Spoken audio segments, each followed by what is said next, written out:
We are paying attention. Ray Shefska with an SH, respected automotive industry veteran. He's been on with us before. He's going to be a regular with us. In fact, I'll just tell you, once a month, it'll be the last Wednesday. And he's co-founder of CarEdge alongside his brilliant son, Zach. And they've become, leading voices there on the internet for all things automotive regarding the new car experience. A lot of you struggling. You want to buy. You got a bonus. Not sure. We're going to cover the topic of what brands are playing ball today, like now, with consumers. So let's get Ray in. Ray, are you hanging? Frank, how the hell are you tonight? Susie? Susie doing well? Yo, heck yeah. Look at you, baby. Mr. Shefska, good to hang with you, man. How are you?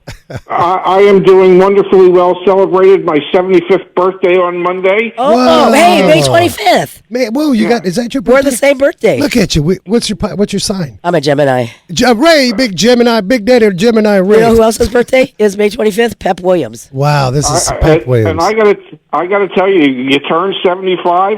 And I zoned out. I forgot, oh, my God, I got WrenchNation to do tonight. Oh, no. I was busy watching some YouTube videos when I should have been calling into the show. It's all good. So respect with you, what you and Zach are doing. I really admire that, and I just want to continue growing really the valuable content, because I think the consumer right now, they may be getting stuff on social media. I would just say, like, a lot of that fast-track TikTok and maybe quick reels.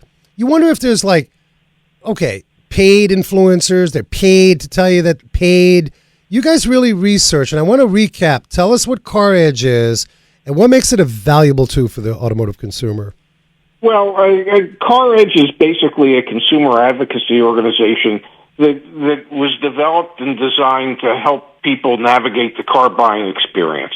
I spent 43 years managing dealerships and things of that nature. And, we thought that perhaps I could share some insights with people to make it a little easier for them to understand what they're about to go through when it comes time to buy a car. And God bless my son. He didn't really think I should be retired. He thought if I was there to help him when it was time for him to buy a car, I should be there to help everybody. Yeah, that's it. All right, like anything else, supply and demand is a big deal. Yes. Supply, demand, supply, that is most folks' basic economics 101. If I'm looking for a particular vehicle, like I'm just saying, I drove my 91 BMW M5. It's beautiful. I don't drive that a lot, but that's a rare supply. I think they only made 1,200. That's going to affect the price. Let's get into it. Folks may be looking right now. Can you discuss a little bit about what this inventory pressure that these dealers are facing as we speak? What does that all mean for the consumer, inventory pressures? Well, inventory is the key to pricing. If you are a Toyota or a Lexus dealer, you have nationally the lowest day supply of cars in inventory. So what does that mean? It means based on the current daily sales rate, for instance, most Toyota dealerships would sell out of their inventory within 38 days based on the current daily sales rate. Then you go to the other end of the spectrum and you could look at, say, a Ram dealer that they might have 120 days supply of cars. So if you're a consumer and you want a Toyota, and the reality is that most of the Toyotas are pre-sold, as a consumer, you don't have a lot of leverage. The dealer has the leverage because there's great demand and limited supply. If you need a Ram 1500 pickup truck, the Ram dealer very likely might be overstocked. The leverage swung to your side as the customer now because there's not as much demand and there's an oversupply. So it really is economics 101, and as a customer, you need to decide if you're looking at a Toyota or a Honda or a Lexus, is there a comparable brand I could accept that might have, where I might have a little more leverage when it comes to trying to get a better deal? So not only we're all like studying color, we may have rented the car that we want to buy. We never look at how long in stock. I mean, No. that's almost like buying a Yeah. home. Like, we do know about, like, I think most consumers know, oh, that home's been on the market for a long Yeah. time. Something's wrong with it. Like, we never think when we buy a car to say, hey, okay, how long's that been sitting? You're saying that's a tool. You have that on CarEdge. Yes. Yeah, we have for our car search, when you search cars and it finds the cars that you're looking for, it will also let you know how many days that car has been advertised by that dealership, and it'll show how long that vehicle's been on the lot. We base it being on the lot when they first started advertising the vehicle. So if you see something that's been on the lot 150 days, there would be a little more leverage for you as a buyer on that car than if you look at the same exact car that's been on the dealer's lot for 20 days. But what would be a reason for a car to sit 150? I mean, that's a good question. We could speculate, but Ray, why would a Dodge Ram sit for 120? I mean, right now gas prices through the roof. I get that, Okay. but why would? I mean, what cars? How about this, Ray? What cars notoriously, if I can use that word, kind of sit on a lot? What cars Notoriously have a long term. Let's say they're not hanging with Toyota Lexus. Those cars are moving. They have a tendency to sit 60 to 90 days. Yes. Which yeah. So what brands have the manufacturers pretty much stuck their dealers with? Where the manufacturers have begged their dealers to take more inventory than they need? And that would be most of your Stellantis brands, Dodge, Chrysler, Jeep, and Ram. And that's been going on for years now, where they have just kind of force-fed inventory to their dealers until their dealers finally started saying, no mas, we're not going to take anymore. We can't take anymore. But most of your mass market brands tend to inventory up their dealerships because they're looking to sell high volumes quickly. Chevrolet, typically a lot of inventory, but they turn it relatively quickly because they're more of a mass market brand at in many cases lower price points. But today it's hard to find lower price points anywhere. It is. In fact, it's there's got to be a reset. I mean, you hear about certain manufacturers coming out with like a 32 to 35,000 every people's type car. Like, the market's a mess, man. And then what's up with Ferrari, Ray? They announced that electric Ferrari. Are they having a Jaguar moment? I need therapy right now. What are they doing, Ferrari? Electric? Electric, Oh, my gosh. 600,000. And listen, put your pinkies up. This is Italy. I thought it was loose, but no, it's called the Luce. Is that right, Greg? I think. Yes. Or Ray, that's and it's like Luce. $600,000. What the Oh heck? my gosh. I mean, Yeah. all right, if you got the ducats to put in the buckets, $600K may not be a thing, but I'm sorry, you look at it, it's not nice. I'm sorry, I don't like it. I wish I could get more technical. At least they're not doing. Aiden, you got $1 million bonus last month. They got the electric Ferrari. Get on the screen, find that Ferrari. I'm telling you, throw up in your mouth. Ray, this is I don't know what they're thinking, but they had some of the old school gangsters from Italy, from Ferrari, like the corporate originals. And they look like they're about to cry. I saw some of the press releases. I tried to weed out the AI. Ray, what are we doing with electric vehicles, man? I guess there's a market for the half a dozen or so of those that they're going to build. I mean, obviously, they're not going to build a lot of them. They don't build a lot of any of their vehicles. Yeah. Is the future really EV? I don't know. Will EVs be a part of the future? I think they'll be a small part of the future, and so everybody's trying to get their hands dirty a little bit when it comes to EVs. But yeah, it just doesn't seem right that a Ferrari should be an EV. I've got to just give you firsthand experience. My oldest daughter, not so much. She's do it for me. My youngest is a do-it-yourselfer. She's a gearhead, and she's like, hey, Dad, I found this C6. She actually influenced the buy on that M5. We were at the Mecum auction, and she screamed. I said, honey, you okay? I thought my kid was having a heart attack. That's where you got it? Yeah. Mecum? I'm a sucker. You Daddy's didn't tell girl. me that, Frank. I said, okay, honey, we'll buy it. I'm bidding, and we got it. I mean, I'm being silly, but what I'm saying, Ray, is there's a movement of youngsters, that generation, that are showing up to these car shows. And I will say, not that I'm looking for it. I don't drive that car a lot, Ray, but I get a lot of people saying, hey, that's a cool car. And they're not my age group. They're younger folks, and I don't know about this electric scene. I think Ferrari, from a brand perspective. Well, let's back up, because you told me something, Ray, last time you were on that really stuck with me, and it was amazing. You said the manufacturers they're making cars for the 15% of the market economy. You said something. Certainly seems that way. Right, and I'd have to agree. Like, my daughter can't afford to buy a new car. My oldest, who's a school teacher. I'm in the business, so we got her a nice used car, and, we work on it. But there's a lot of young folk that, like, maybe I think Aiden didn't have the opportunity, and I could beat it to a dead horse and say, well, Aiden, work 100-hour week. You can do that payment. Like, you're lazy. That's kind of not the case. Stuff's expensive, Aiden. Yeah. And I will say this. I know what we're going to be doing with EV cars, especially the EV Ferrari. Crying. Lots of it. I don't know. It's just a design. I mean, they've got a lot of feedback. And look, the PR on it, I don't know. I mean, the Pope seemed to like it. They put the Pope in that car. Hey, Ray, did you see that? The Pope, I'm like, who is their PR people?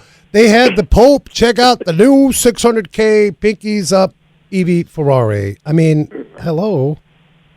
That just doesn't sound like something a Chicago guy would do.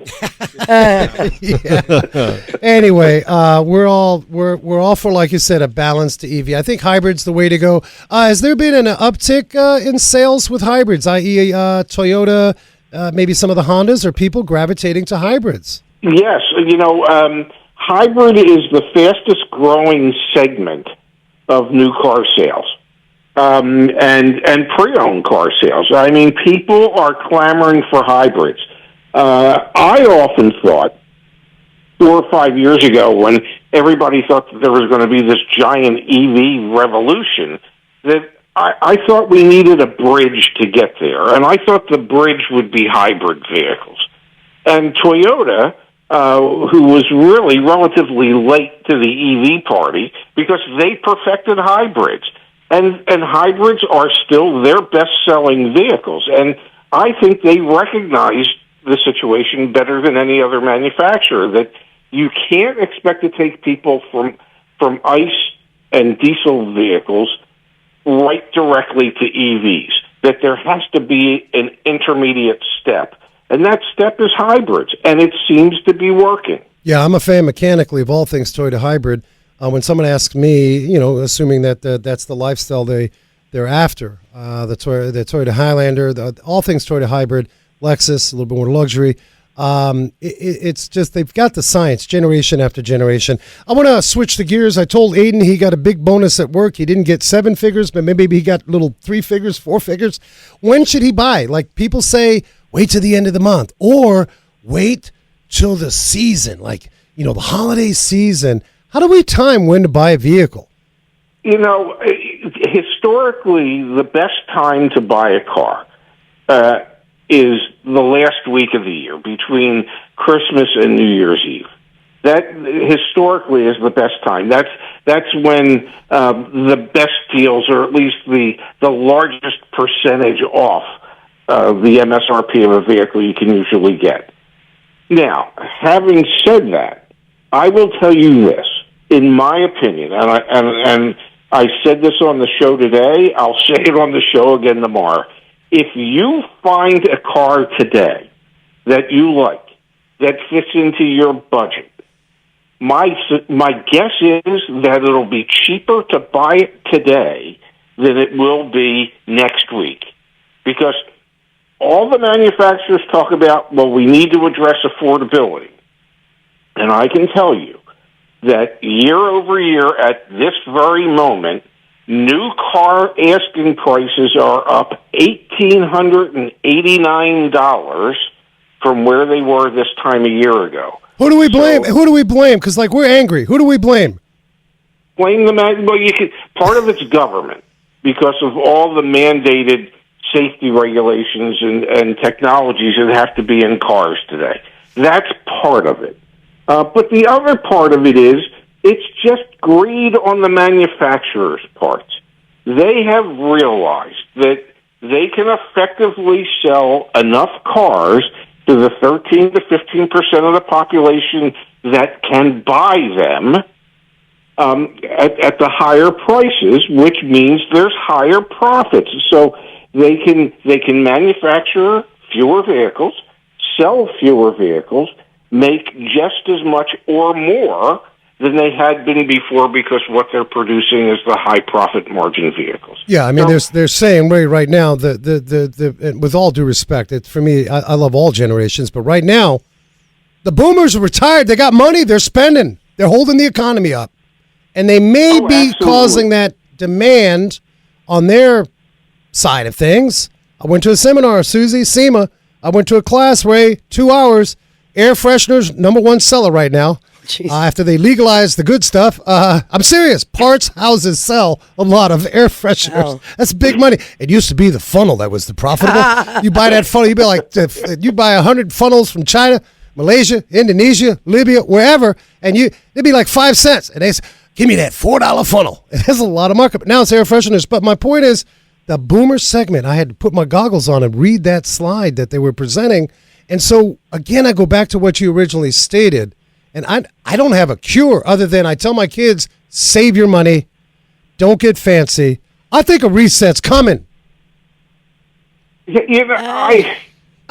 would think. Even Susie doesn't believe that. Listen, we all had it as generations. I think, maybe. I remember my first home, it was assumable. We couldn't afford crackers and cheese, half a Christmas tree, donuts with no holes in it. I mean, we just couldn't. Well, my wife and I, we still had a good time, but the fact is, we paid 9% for a assumable loan. You can't find assumables. I think they kind of should come back. A lot of people want to unload. I don't know. I'm not in that category of intelligentsia. But my point is, something's got to give because I feel for some of these folks, they're grinding, man, and we no longer, like I used to tell my kids, I work harder. Work longer. I did it. I shoveled snow.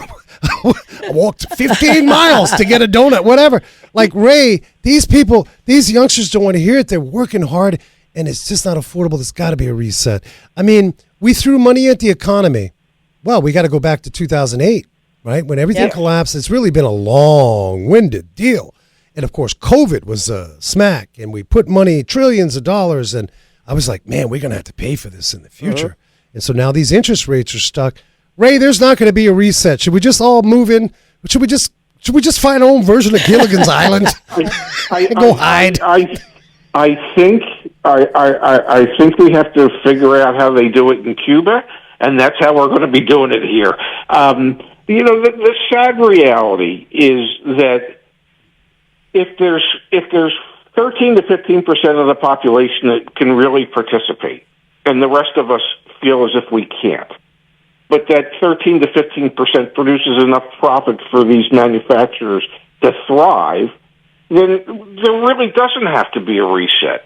What it indicates to me is that you and I and the rest of us who don't feel as if we can be part of this, we're going to learn more and more about rideshare and robo-taxis and Waymo and whatever else, but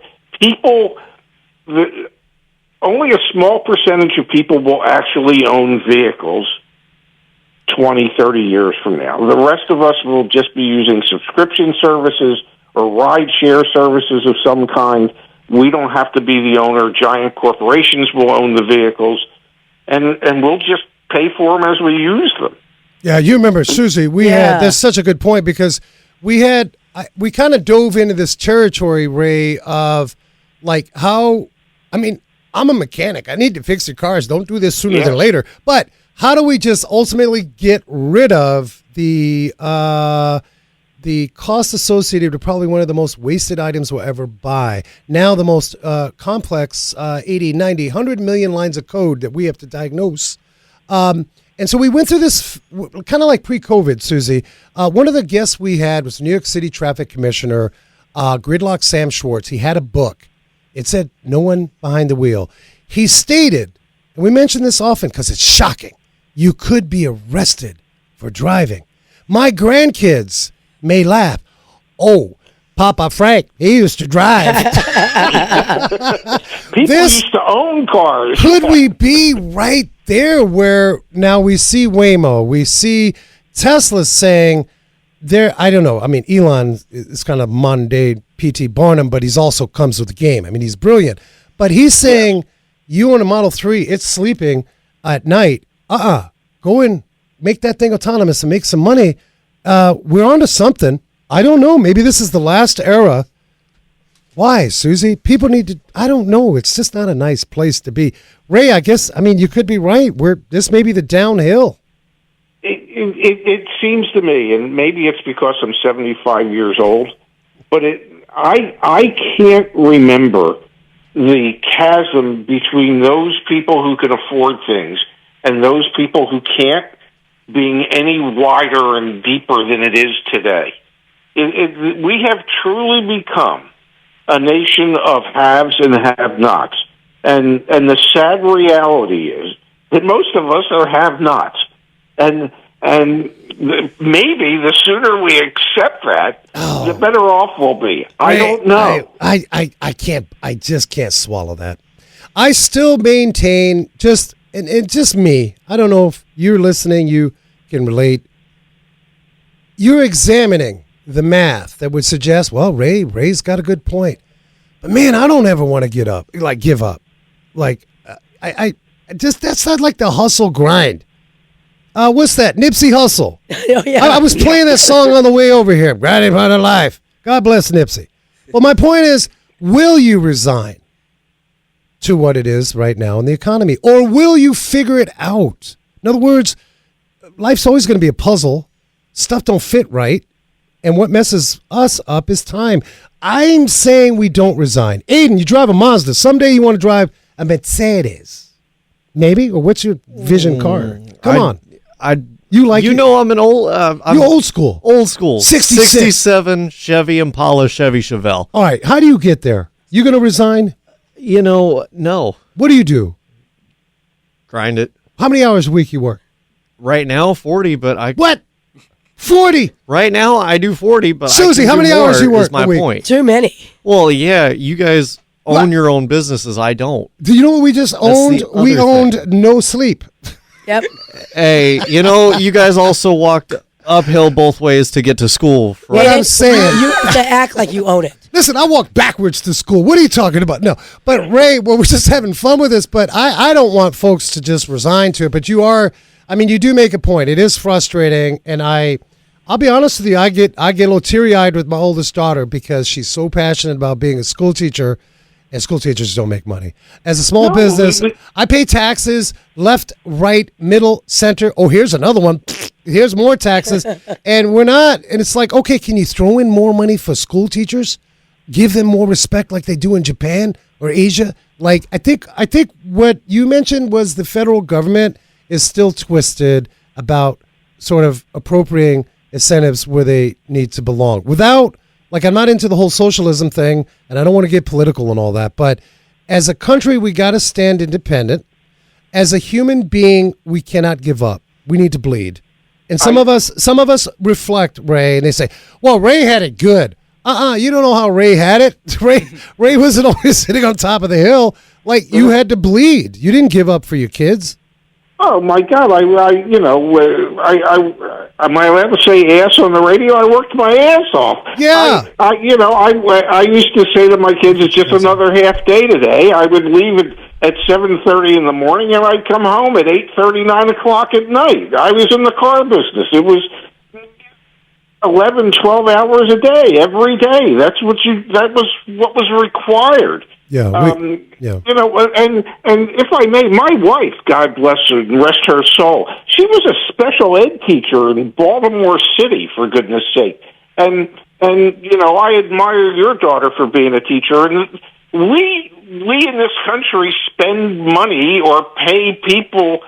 The wrong people make the most amount of money. Because most parents abdicate their duties as parents and abdicate them to the teacher at school, and we expect the teacher to be the parent, but we don't want to pay him to be the parent, and we don't want to pay him to teach. How can you expect somebody to spend all that time with your children and tell them, well, yeah, you should make $45,000 a year? Yeah, there's no doubt. I mean, that's a good point. I got these young gentlemen, Ray, in studio. I want to give them some time here. You guys, look, you're hearing this. I'm not getting into, you guys are younger talents, not upcoming. You're doing right now. You're growing that. What do you do when you know, damn it, this particular scene, we need this. We can't afford whatever it is that we need. What are you doing to keep moving forward? Let's talk to the writer. Community, man. That's really the only solvent. Relationships. I mean, Susie's been pivotal in coming and helping us, and she's like, whatever you need. So, like, when we were on set on Monday, that's what it was. Everybody was picking up and just carrying the weight together instead of feeling so independent. That's my answer to that question.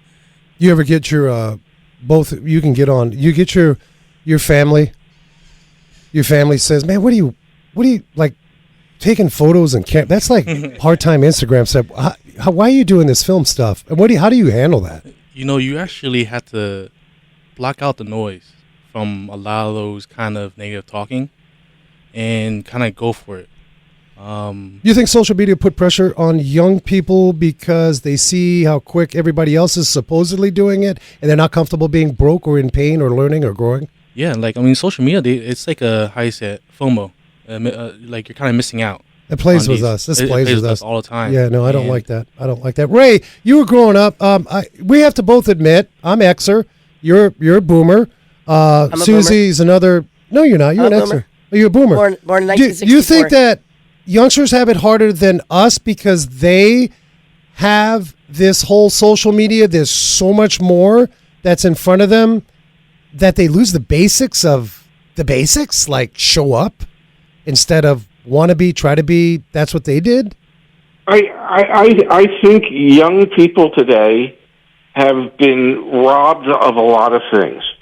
And what I mean by that is social media has robbed a lot of people of really learning how to interact with others. Community. Yeah. I mean, because I look at social media, and I have said this for years, there's nothing social about social media. It is more antisocial than social. It has given rise to keyboard warriors and people willing to say and do things behind a keyboard that in many cases they would never have the nerve to say to somebody's face. And so I think that robs a certain segment of our society of learning how to emotionally work with others. And I personally blame technology and social media for things like that. But that's just me. No, I think all of us are nodding in here, and it's regardless of generation. I mean, I don't think we'll solve this problem on our little show here, but if you're listening, and it's hard, man, because now the science says it's addictive. In other words, that bell's red. I want to, who's somebody, Susie, contact. I find myself, man, and I'm just saying, it used to be Frank would wake up, go to the gym, go hike. Now I wake up, it's a coffee, and I'm in my phone. It's currently a problem I have. And, you think you're strong. I've done stuff. But then you get like you're in it. Like you're in a freaking hole. So here I am, somewhat disciplined. I'm fighting this. And a lot of people are fighting this right now. And the amount of time, I did the math, like it messes me up. Ray, I probably spend, what's my morning? Half an hour, 40 minutes. Then I read a study that says that's the worst thing you can do. Your eyes, coming from sleep cycle, right into this So, look, I'm not complaining. We all have our problems, and I'm trying to work on mine. And some of you listening right now, it'd be a problem. I got a gamer. Come on, man. Yeah. How do you discipline? You love gaming, and I think you're almost like professionally gaming. Oh, no, not even. Do you ever feel like, I got to get out of this chair? There's been plenty of times, but I can say this from experience. Having grown up with, as soon as you get out of bed, you're downstairs watching cartoons. That's how you grew up. That was how I grew up. Yeah, basically. Ray, we grew up. We had like 4 TV channels. I mean, MTV when that came around, I was like, yeah, baby. But we only had 4 channels. But we were kicked out. We had commercials 10 o'clock at night. Do you know where your kids are? Remember that commercial? I do. Like we had to remind parents, hey, you used to have kids. They're down the street shooting hoops in a milk carton. But now I don't. I'm just making comments. I'm not solving world problems. But Aiden, how did you get out of that? The best part is when you're saying, "Oh, we had the commercials like where are your kids?" We got kicked out of our Cartoon Network's Nickelodeon. We just changed channels. We just changed the channel. As Xers, I can speak for my generation. Yeah, we kind of laugh at that a little bit. Oh yeah, because we know how to get lost and get hurt and. Took our bike apart. No, we're just being jovial. But I think the big point, Ray, we're making, of course, this is a little car talk show, but it's a little live show as well, is that, whatever you're doing, don't give up because time will mess with you. The phone is messing with me. I think we need to be disciplined. Speaking of which, we got a few minutes. Ray, people want to know. I'm going to switch the gears here.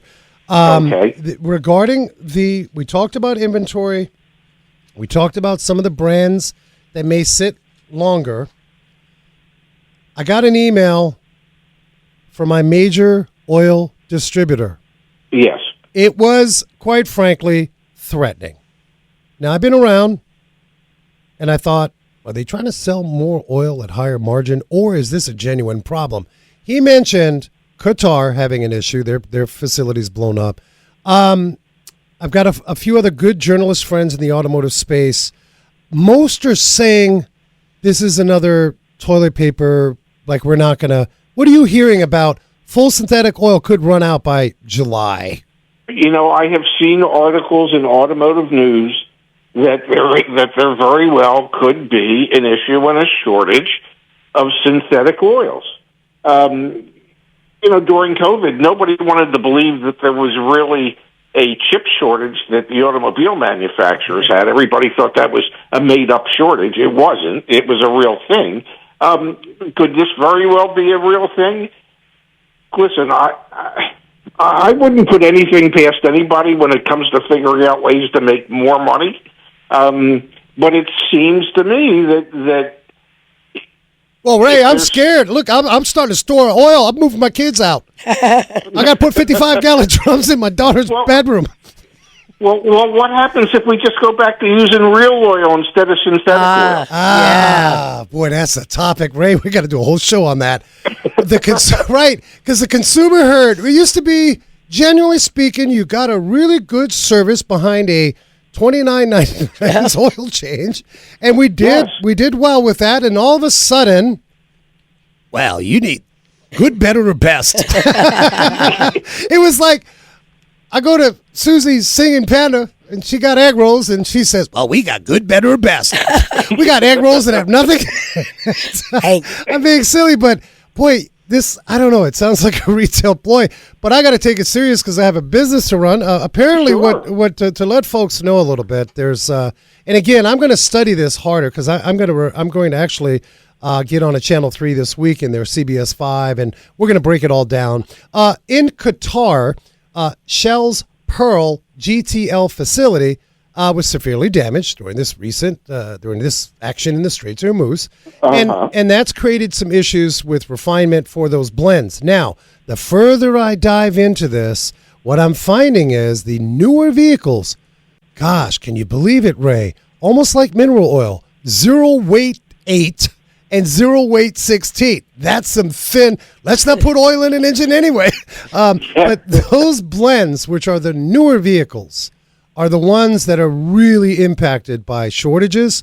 However, 5-weight 30 and some of the more common blends, of course, I'm speaking Arizona. If you're in Alaska, you guys are going to mix it up a little bit because of temperatures and stuff, but not so much. So I'm researching this because right now my oil prices went up 30%, Ray. Oh, is that all? You mean oil's not cheaper? That sounds like my food cost. Your food, everything's, God, you need to get 40 more hours of work for you, Aiden. That's fair. How you afford this guy? No. Ray, always an honor. I remind you listening, a plethora of information. We're honored to have Ray Shefska. You please visit CarEdge YouTube. They just had a video every single day. They just uploaded 2 hours ago. The car market is spiraling. Ray, you do give the straight and skinny. We appreciate that so much. Thank you, and say hi to Zach, please. I promise I will, and thank you so much, and I look forward to seeing you again the last Wednesday of June. That's right, last Wednesday. Susie's bringing egg rolls. That's right. It's all good. Thank you so much, Ray. We'll be in touch, partner. Terrific. Thank you, guys. Take care. Have a great evening. Thank you. Take care. Gentlemen from the film industry, in studio, we have like 10 seconds. Give us the social media. I want folks to support you. You guys are doing amazing. Well, my social media will be ken.optics and Instagram.